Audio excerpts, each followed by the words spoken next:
यशोमती मैया के नंद लाला। मौन क्यों हो गए? बताओ। ये सत्य है, आप चोरी करने आए थे?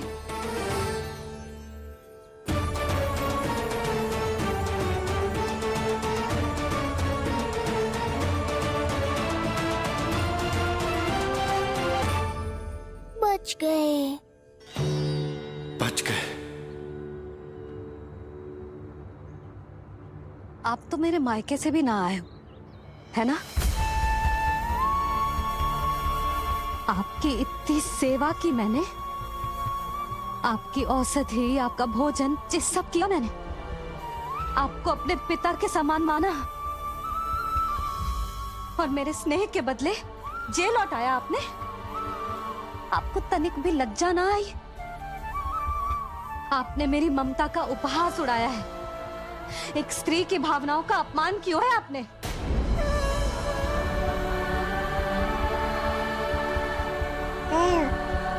अब आप खड़े क्यों हो मेरे सामने? इससे पूर्व कि मैं भूल जाऊं कि आप मेरे पिता समान हो, और इससे पूर्व कि मेरे पति आपको दंड दे, निकल जाइए मेरे घर से। क्षमा कीजिएगा प्रभु।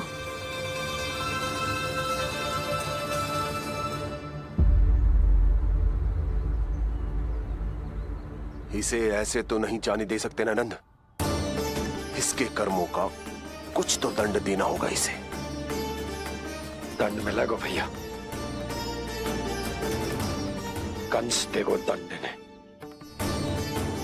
जब ये असफल उसके सामने पहुंचेंगे,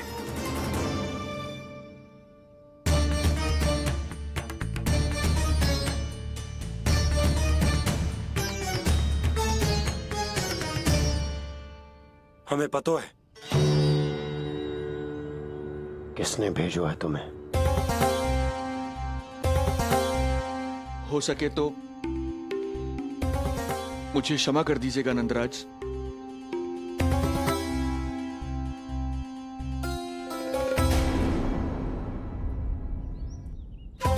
आप यहां से जीवित इसलिए लौटकर जा पा रहे हैं क्योंकि मैं हिंसा का विरोधी हूं, और मैं नहीं चाहता कि यशोदा को पता चले कि उसके लल्ला के प्राण बड़े संकट में।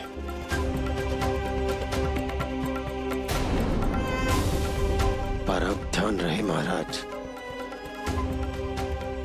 कि आप लल्ला के तो क्या, गोकुल के भी निकट दिखाई दिए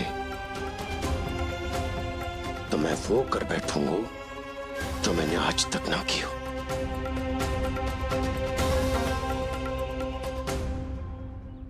मैं क्षमा प्रार्थी हूं महाराज।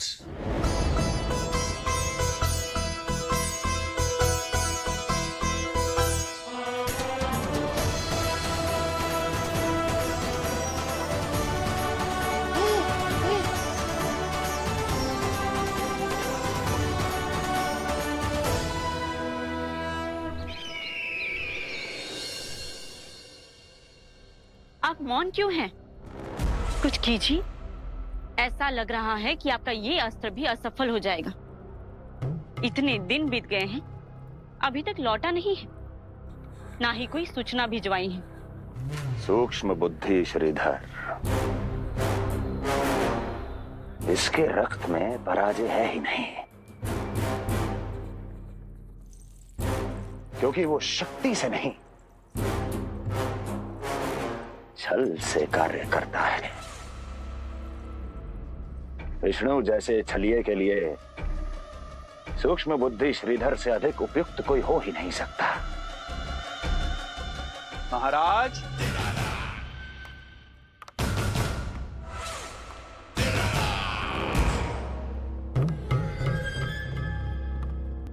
जिसे आप छलिया समझ रहे हैं महाराज, वो तो सृष्टि के रक्षक हैं, पालनहार हैं वो तो।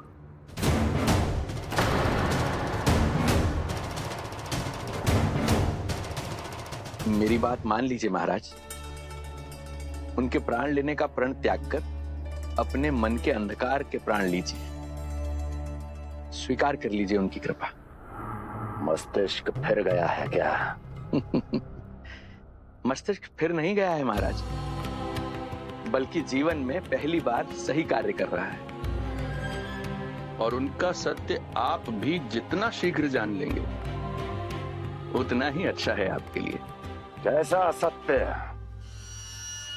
यही कि गोकुल में पल रहे उस बालक के रूप में स्वयं विष्णु धरती पर आए हैं।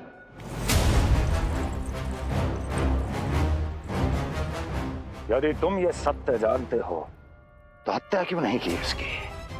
बड़े आत्मविश्वास से कहा था ना, प्राण ही ले लूं तो अब क्या हुआ? उनके प्राण कैसे ले लेता महाराज, जो स्वयं जीवन देने वाले हैं, जैसे मुझे जीवन दिया। मैं रंगे हाथों पकड़ा गया था महाराज, किंतु बिना किसी दंड के सुरक्षित यहां तक आ गया। क्या यह प्रभु की कृपा से मिला हुआ नवजीवन नहीं है?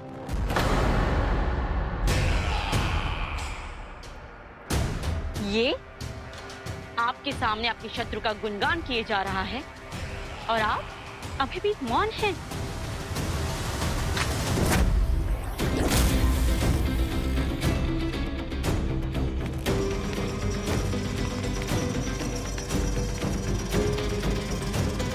यदि वो जीवन देता है तो मैं जीवन लेता हूं।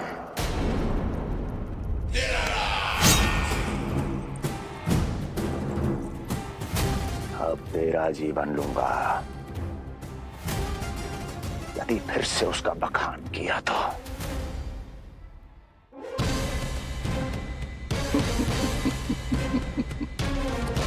महाराज, आपकी इस तलवार का भय अब मुझे सत्य कहने से नहीं रोक पाएगा। श्रीधर, इससे पहले मैं भूल जाऊं कि तू गुरु शुक्राचार्य का शिष्य है और मेरा पुराना मित्र है, चला जा यहां से।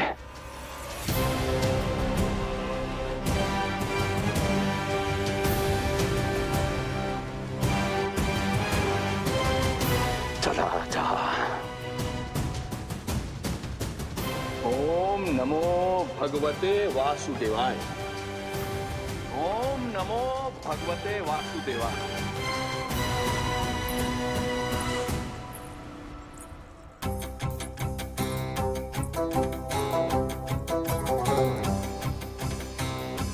अब आप क्या करेंगे महाराज?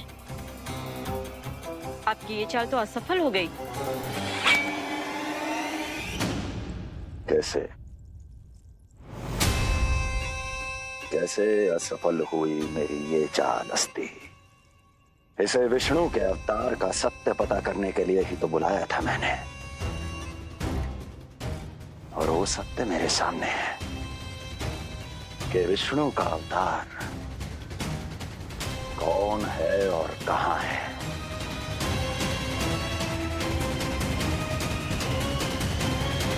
विष्णु विष्णु विष्णु। हे नारायण, आपका कोटि कोटि धन्यवाद जो आपने हमारे नीलमणि की रक्षा की। परंतु क्या होगा?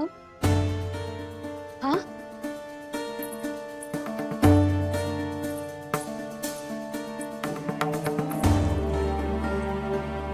मुझे बताओ तो सही,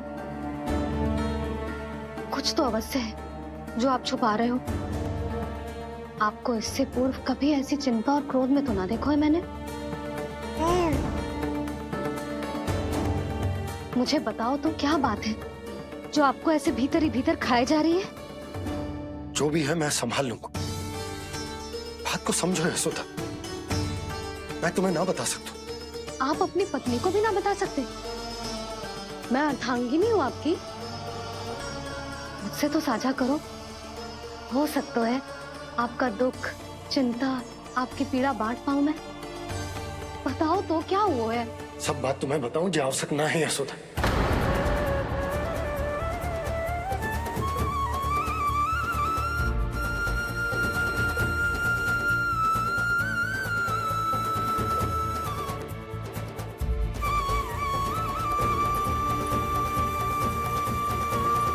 यशोदा,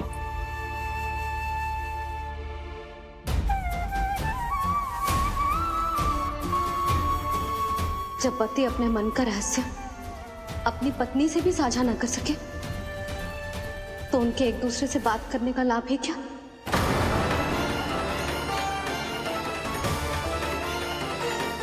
ये तो गड़बड़ हो गई।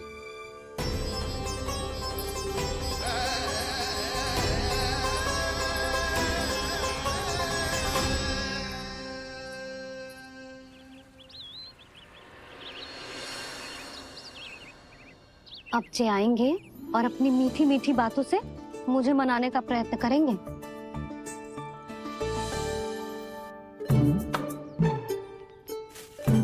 किंतु इस बार उनकी एक ना सुनूंगी मैं।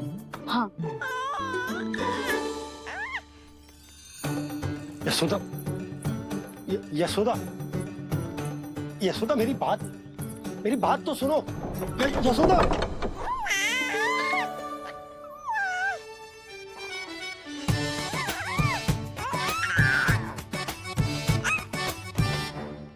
तू क्यों मुस्कुरा रहा है? तेरी मैया को मनाना आता है मुझे, तो बस देख तो जा।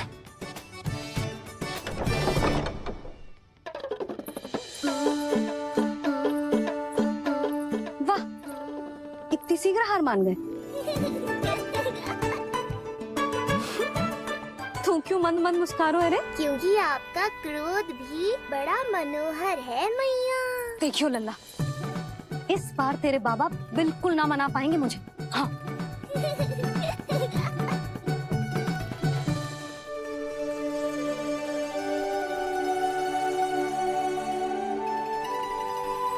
जे मथुरा से लेकर आयो, पहनकर दिखाओ ना।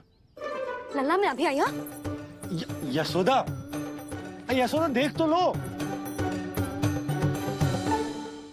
बाबा, वस्त्रों और आभूषणों से कुछ नहीं होने वाला।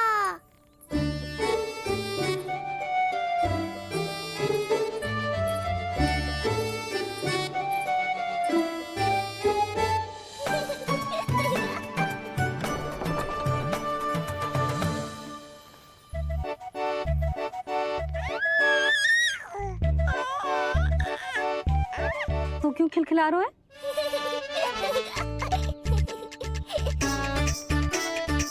मैं तो बस इसे संभाल कर। तू चुप कर लल्ला।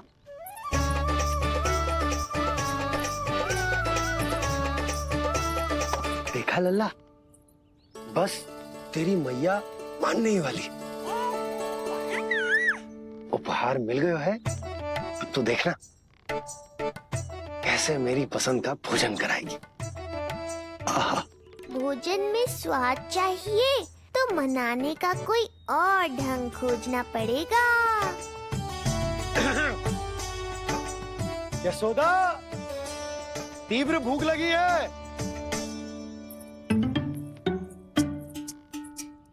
अरे भाई शीघ्र खाना लगाओ, और हाँ थोड़ा अच्छा सा चटपटा भोजन करा देना।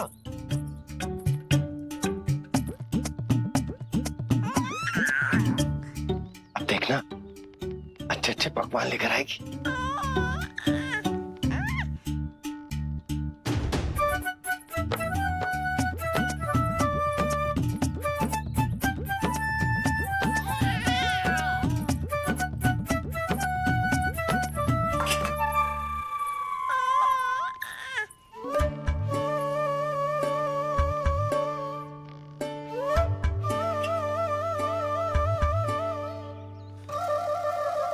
सूखी रोटी और माखन। जो अपनी पत्नी को पूरी बात ना बताते उन्हें 56 भोग ना मिलता भोजन में। भले ही मनाने के लिए नए वस्त्र क्यों ना लाएं, हाँ नहीं तो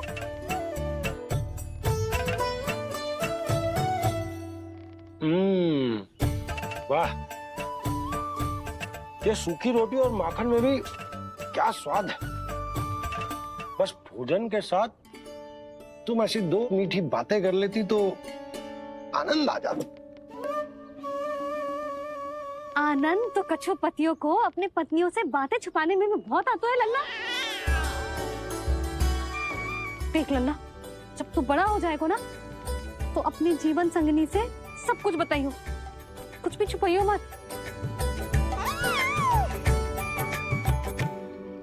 तभी तो तू अच्छा पति कहलाएगा ना।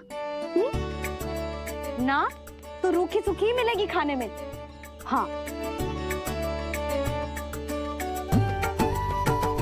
अब तक तो चुप्पी साध कर बैठी थी, कम से कम ताना तुम्हारा। ये प्रसन्न होने की बात नहीं है बाबा, अब तक तो केवल बदली छाई थी। ये संकेत है कि अब बादल भी गरजेंगे और वर्षा भी होगी। यशोदा, कब तक बात ना करोगी? अब तो क्षमा कर दो। रानी भाभी, आ जाओ। रानी भाभी, ज्योति जी के यहाँ से कोई आया था और जी मुझे कंठक दे के चलो गो। ओह, दे दो। नारायण भली करे।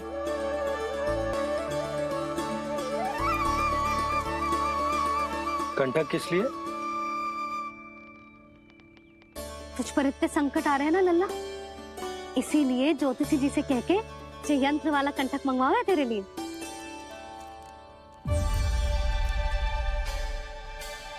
अब किसी और को तो तेरी चिंता है ना? बस क्या बतानो है, क्या छुपानो है, यही चिंता रह गई है।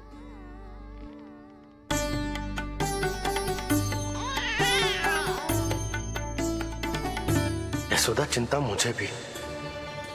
तभी तो बता ना पा रहा हूं कि हमारे लल्ला पर आने वाले संकटों के पीछे कोई और ना, स्वयं कंस।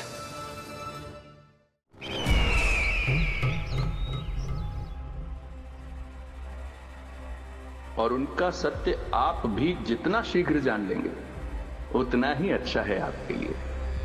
गोकुल में पल रहे उस बालक के रूप में स्वयं विष्णु धरती पर आए हैं।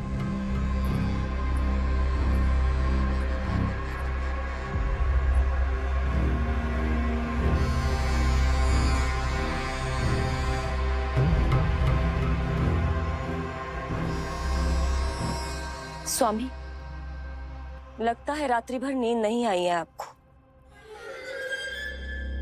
पूतना मारी गई, श्रीधर भी गया, केवल इसलिए कि आप देवकी और वसुदेव के समक्ष दुर्बल पड़ गए।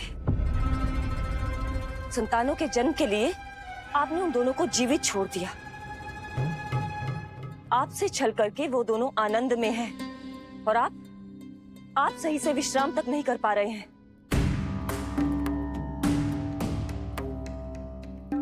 स्वामी, यदि आपके स्थान पर मैं होती ना तो उन दोनों को ऐसा कठोर दंड देती कि उचित समय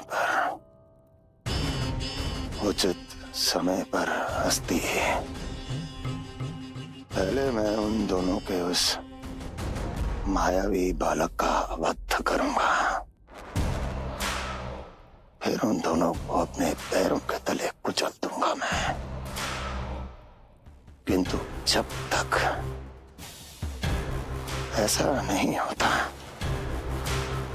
तब तक उन्हें जीवित रहना होगा, क्योंकि उस शिशु विष्णु के विरुद्ध वो ये दोनों मेरा सुरक्षा कवच है।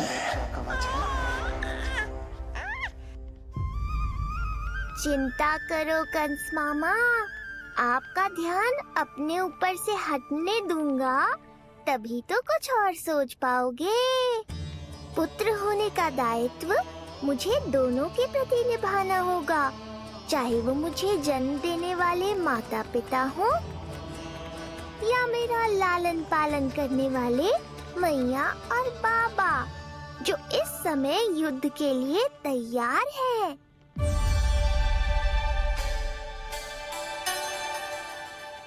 कम से कम मुझे बता तो देती, ज्योतिषी से परामर्श ले रही हो, मैं ले चलता तुम्हें। सुन रहे लल्ला, इस संसार में सारा अपराध स्त्री का ही होता है। बात अपराध की ना है यशोदा, मैं बस ये कह रहा हूँ कि मुझे अगर ये बात बताई होती जान मुझ के ना बताई, तनिक आपको भी तो पता चले अपनों से कछु छुपाने पर कैसा लगता है। युद्ध तो घमासान होता जा रहा है। इसी कारण बस यदि मैंने कछु ना बताया तुमको तो क्या तुम उसका प्रतिशोध लोगी मुझसे?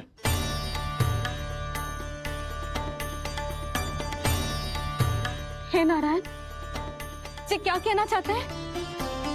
क्या इतनी कठोर हूं मैं? लल्ला के लिए एक छोटा सा निर्णय तो लियो मैंने। अपने लल्ला पर क्या इतना भी अधिकार ना है मेरा? अब क्या हर बात पर अनुमति लेनी पड़ेगी मुझे? इससे पहले कि ये आंसुओं की वर्षा क्रोध की आंधी में बदल जाए, मुझे ही कुछ करना होगा। यशोदा, मेरे कहने का अर्थ। यशोदा, बात तो सुनो। सुनने को बचो क्या है अब? आप बस कृपा करके मुझे उन सभी बातों की सूची दे दो जिन जिन के लिए मुझे आपसे आज्ञा लेनी है।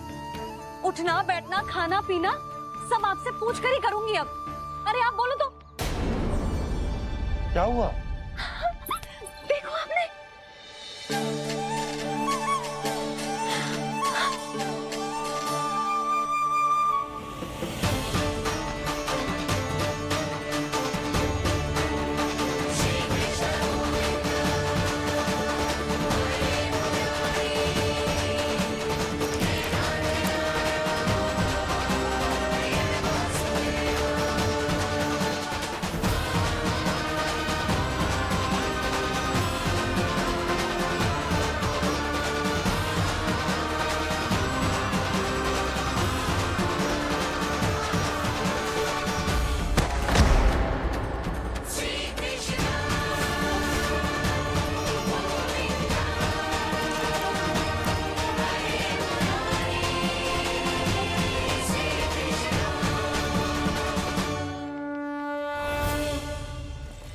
हमारे लल्ला ने अपनी पहली करवट ले ली।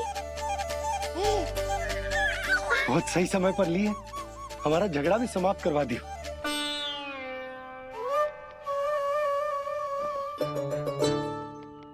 यशोदा भाभी, तुम दोनों ने क्षण भर की देरी कर दी। अभी लल्ला ने पहली करवट ली है। हाय, सच्ची? अब भूला जानकी, तुम पूरे गोकुल में मिठाई बंटवाओ। गोकुल के राजकुमार ने आज पहली करवट ली है। हाँ। और यशोदा, तुम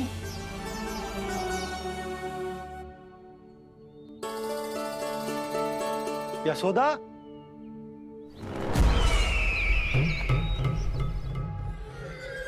कौन था वो? कहाँ गया? है? कोई तो है यहाँ। ये आप क्या कर रहे हैं स्वामी?